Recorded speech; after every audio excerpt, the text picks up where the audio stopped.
चरित अति पावन, मधुर सरस अरु अति मन भावन।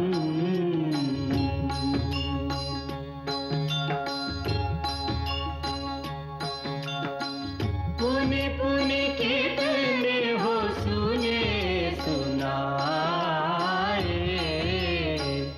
ये की प्यास बुझत न बुझाए।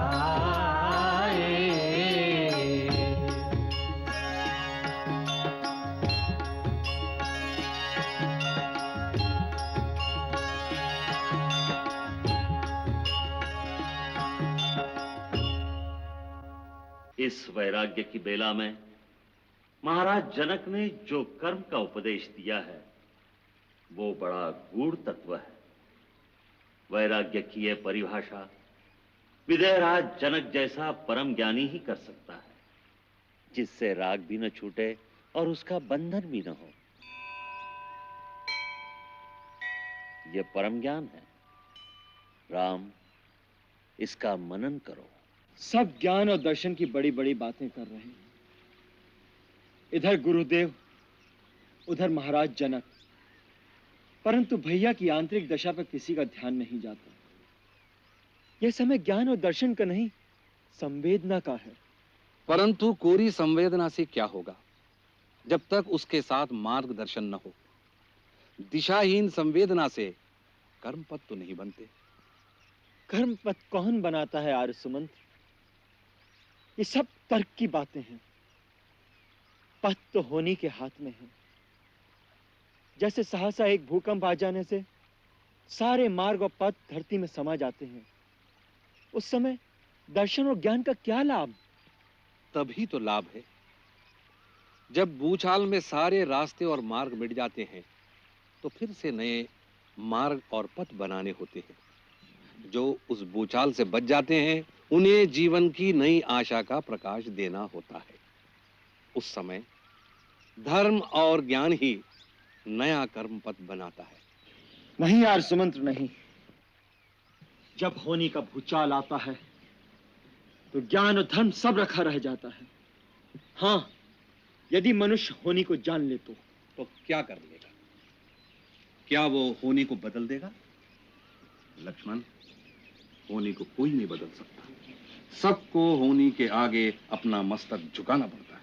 ठीक है, मैं भी यही कहता हूं कि होनी के आगे चुपचाप सर झुका देना चाहिए और सर झुकाकर सारा जीवन वहीं बैठे रहना चाहिए।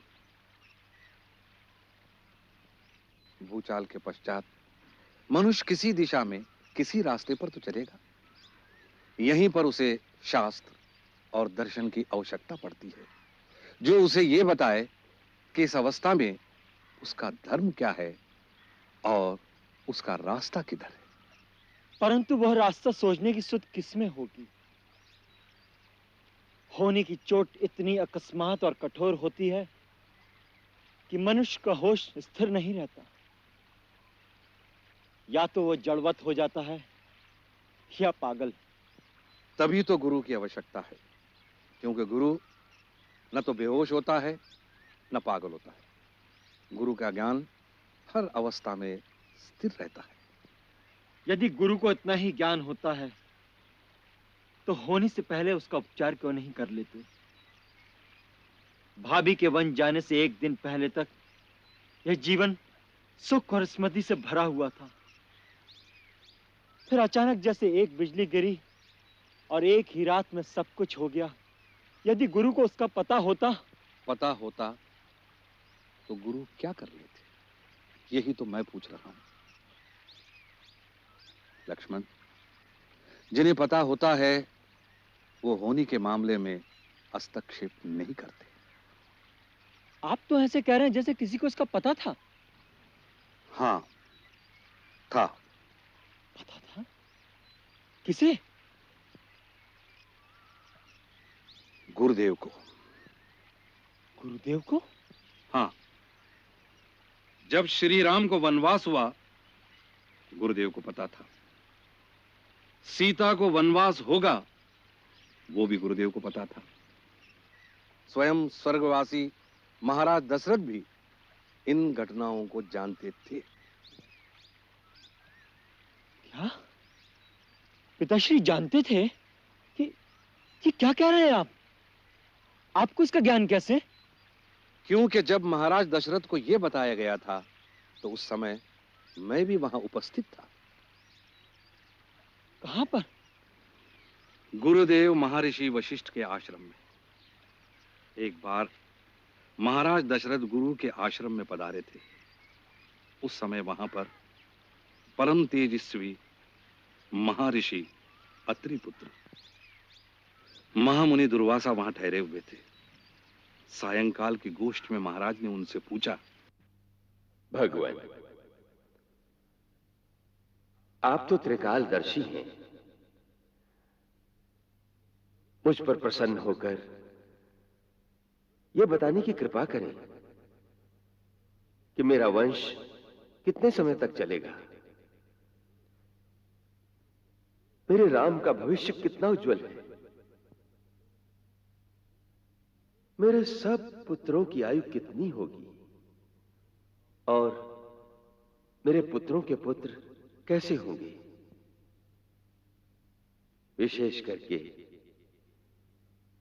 मेरे राम के पुत्रों का भविष्य बताने की कृपा करें।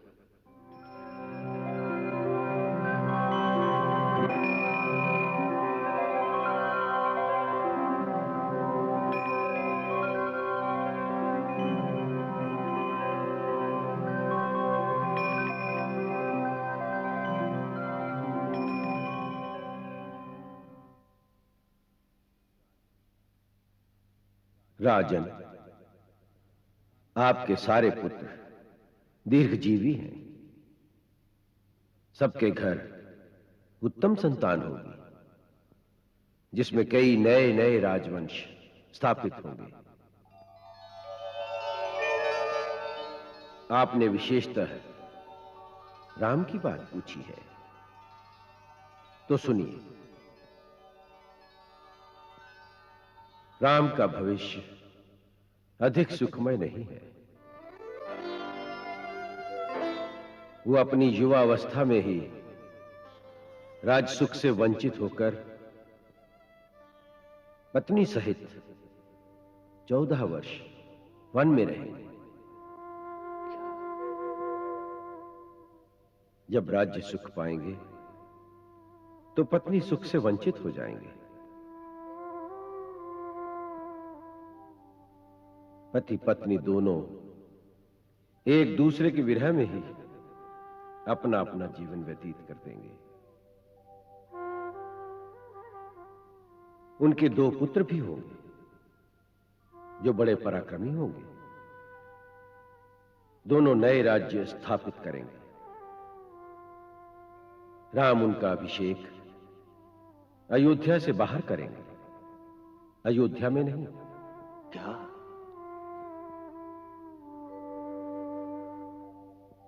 मुनिवर, राम तो मुझे सबसे अधिक प्रिय है। मेरे उसी पुत्र के भाग्य में इतना दुख क्यों? राजन, श्री राम के भाग्य के बारे में आपने जो बात कही है वो अज्ञानवश कही है, क्योंकि आप नहीं जानते कि आपके पुत्र राम तो स्वयं भाग्य विधाता है। अर्थात ये कि तीनों लोकों के स्वामी भगवान विष्णु ने ही आपके घर राम रूप में अवतार लिया है। और ये पत्नी वियोग का दुख उन्हें भृगु ऋषि के दिए हुए शाप के कारण भोगना पड़ेगा।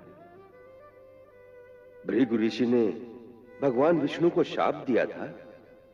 हां, देवासुर संग्राम के समय देवताओं से पीड़ित होकर दैत्यों ने महर्षि भृगु की पत्नी की शरण ली थी। इस पर कुपित होकर भगवान विष्णु ने अपने चक्र से भृगु पत्नी का सिर काट दिया।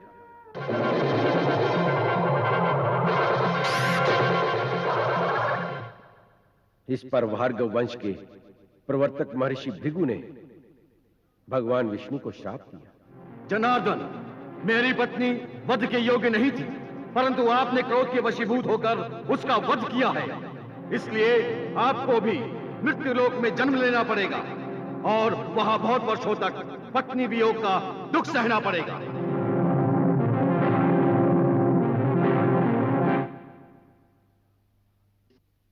तत्पश्चात महाराज दशरथ ने मुझे शपथ देकर कहा था कि ये बात राम, लक्ष्मण, भरत, शत्रुघ्न को कभी न कहना। इसीलिए आज तक मैंने ये बात सदा गोपनीय रखी थी। ऐसी विचित्र बात सुनकर मन में कई प्रकार के प्रश्न उठते हैं। यदि आपको ये सब पता है तो फिर भी हम इस प्रकार दुखी क्यों होते हैं? तुम्हारे वनवास जाने पर मैं इतना विवल क्यों हो गया था? ऐसे ऐसे कई प्रश्न मेरे मन में भी उठते हैं, पर उनका उत्तर मुझे नहीं मिलता।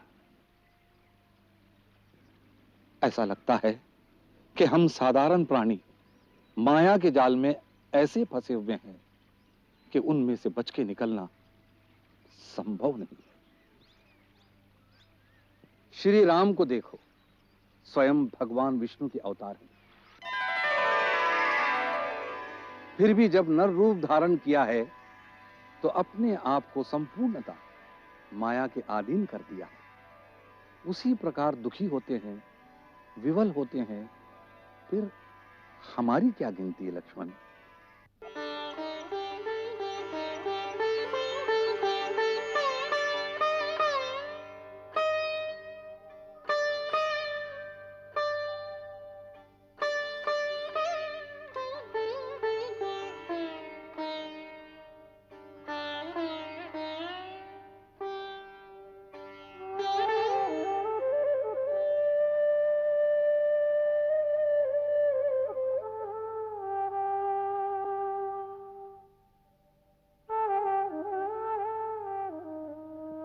क्या बात है लक्ष्मण?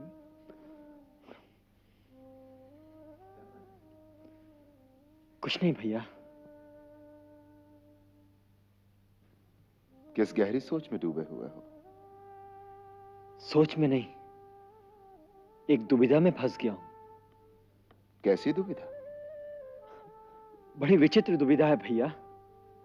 आर्य सुमंत्र कह रहे थे आप भगवान विष्णु के अवतार हैं और भाभी सीता भगवती लक्ष्मी के अवतार हैं।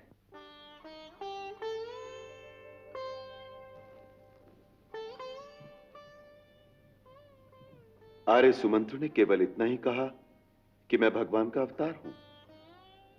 ये नहीं बताया कि समस्त प्राणी मात्र के अंदर भगवान की ही ज्योति प्रकाशित है। दिव्य दृष्टि से देखोगे तो तुम्हें पता चलेगा कि स्वयं तुम भी भगवान हो। उसी प्रकार आर्य सुमंत्र भी भगवान का ही रूप है।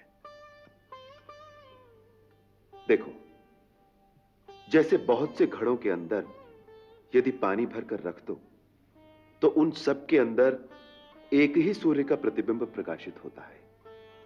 वही सूर्य बाहर आकाश में भी है और वही सूर्य प्रत्येक घट के अंदर भी है। जब ये जान जाओगे तो सारी दुविधा मिट जाएगी, फिर कोई प्रश्न नहीं रह जाएगा। प्रश्न इससे आगे भी है भैया। आर्य सुमंत्र पहले से जानते थे कि सीता भाभी को फिर वनवास भोगना पड़ेगा। उनका कहना है स्वर्गीय पिताश्री को भी इन सब घटनाओं का पूर्व ज्ञान था। उन्हें महर्षि दुर्वासा ने सब बता दिया था।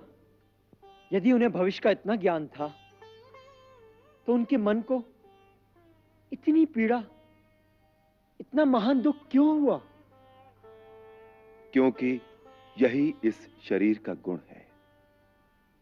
इस शरीर के अंदर जो मन है वही दुख और सुख, पीड़ा और प्रसन्नता की भावनाओं का वाहन है। और माया हर प्राणी की परीक्षा उसी मन के द्वारा लेती है। भविष्य का ज्ञान होना या न होना कोई बड़े महत्व की बात नहीं है। योग की साधना से कोई भी प्राणी त्रिकालदर्शी हो सकता है। भैया, मैं तो समझता हूं भविष्य का ज्ञान होना बहुत महत्वपूर्ण बात है। आगे क्या होना है यह जानने की लालसा तो सब में होती है। प्राणी के लिए इतनी बड़ी बात महत्व की नहीं होगी तो फिर कौन सी बात बड़े महत्व की होगी?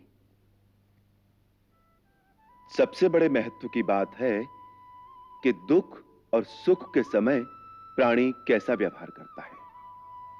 वो भावना की चोट सहकर भी अपने धर्म, अपने कर्तव्य पर स्थिर रहता है कि नहीं। इसलिए मैं भविष्य के ज्ञान को कोई महत्व नहीं देता।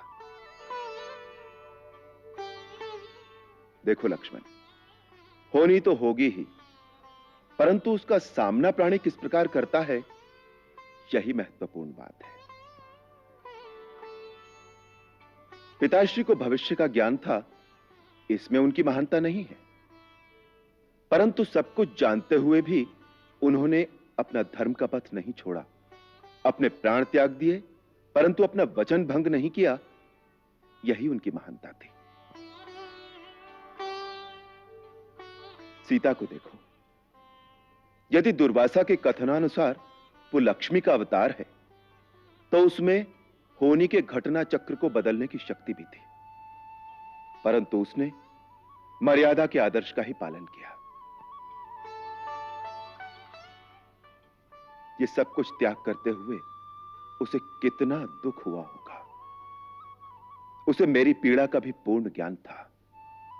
पति ने या राजा ने भी उससे जाने के लिए नहीं कहा, उल्टे उससे रहने की प्रार्थना की थी, परंतु उसने जो अपना धर्म, अपना कर्तव्य समझा, उसे निभाने के लिए अपना सर्वस्व बलिदान कर दिया।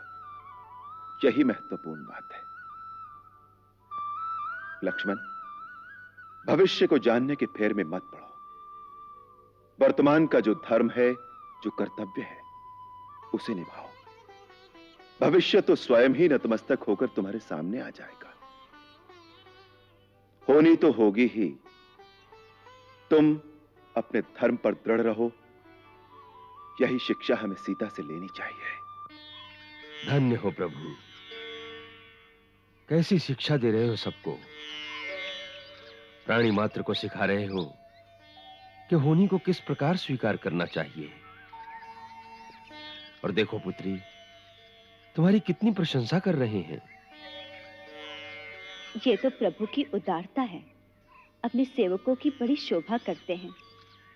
वो ये भी जानते हैं कि मुझ में जो शक्ति और दृढ़ता है वो उन्हीं की दी हुई है। फिर भी उत्साह बढ़ाने के लिए अपनी सेविका की प्रशंसा अवश्य करते हैं।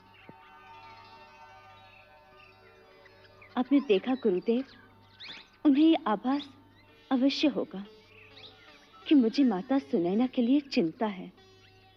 सो देखें, वो स्वयं ही मिथिला चले गए और जैसे आपने बताया, उन्होंने माता सुनैना की मन की वेदना को मिटाकर उन्हें स्वस्थ कर दिया। कितने कृपालु है प्रभु। सचमुच पुत्री, उन्हें सबका ध्यान रहता है। प्रभु सबका दुख दूर करते हैं। अपनी माता की ओर से तुम्हारी चिंता मिट गई, इससे मुझे बहुत शांति मिली है। क्योंकि तुम्हारे गर्भ में जो बालक है वो बड़ा शूरवीर होगा, इसलिए तुम्हें रत्ती भर भी चिंता नहीं करनी चाहिए। अब तुम्हें केवल वीर पुरुषों की ही कथाएं सुननी चाहिए। आपकी बातों से ऐसा लगता है जैसे पुत्र ही होगा। प्रभु की कैसी माया है कि हर माता को यह जानने की उत्सुकता होती है कि मेरे पुत्र होगा अथवा पुत्री।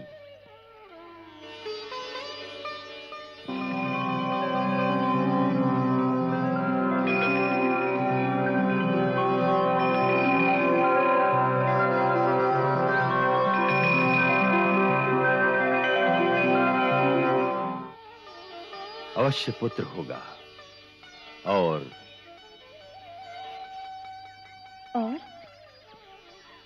दो पुत्र होंगे, जुड़वा।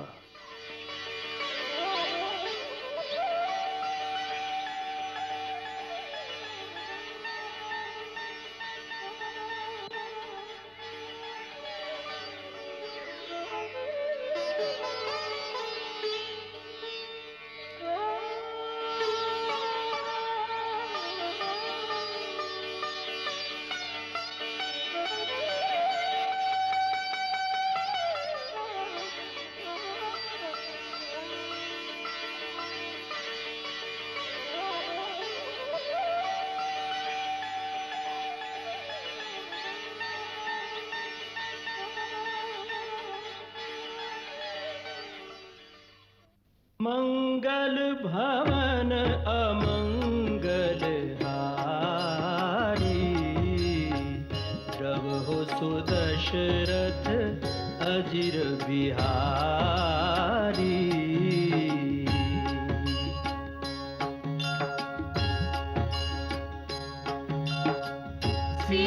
सीताराम चरित अति पावन, मधुर सरस अरु अति मन भावन।